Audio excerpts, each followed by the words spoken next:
Hello, thank you for joining today's seminar on how to be an effective healthcare manager.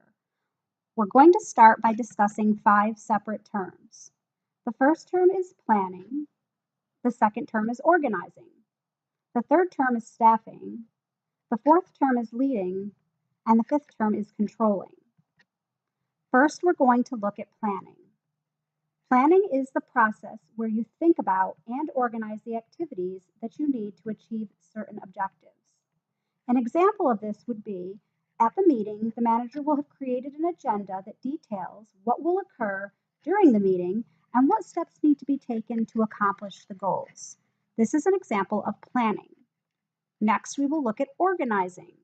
Organizing is creating patterns of relationships among all of your workers and making the most out of your resources to accomplish business objectives.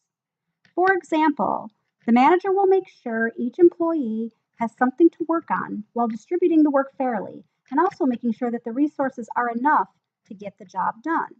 This is an example of organizing. The next thing that we're going to talk about is staffing. Staffing is making sure that you have the manpower to do the job. For example, the manager will hire or reduce the appropriate number of staff based on the projected workload while considering the abilities of the current staff to maintain deadlines. This is an example of staffing. Next, we're going to look at leading. Leading is simply providing direction or guidance. An example of this would be if the manager tells the team that the task must be completed by entering 5 cases a day for the next week. This would be an example of leading. Finally, we're going to take a look at controlling. Controlling is achieving defined goals within an established timeline. It usually involves setting standards, measuring performance, and taking corrective action if needed. An example of this would be that the manager will perform employee evaluations and will establish a job performance improvement plan if deficits are noted or be prepared to give praise for a job well done. Now we're going to take a moment to look at 3 management styles. The first one is directing, the second one is delegating, and the third one is discussing. For directing, this is going to be telling people what to do, how to do it, and when to have it done by.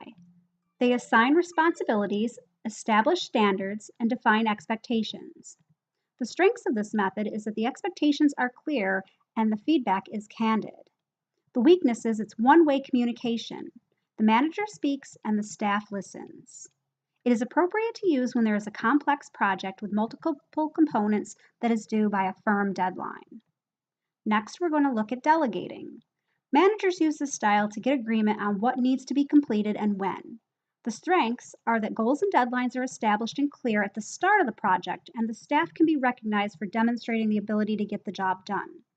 The weakness is the possibility of overwhelming rather than challenging staff members, and the possibility that the staff may not be able to successfully establish a how-to plan.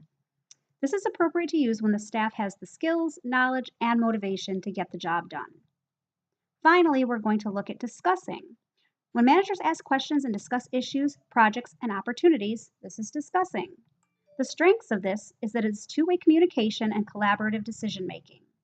The weakness of this method is that it's easy to get off track if you don't remember the purpose of the discussion, and not all members may contribute while others might tend to dominate with their thoughts. This method is appropriate to use when staff have ideas and the confidence to speak out.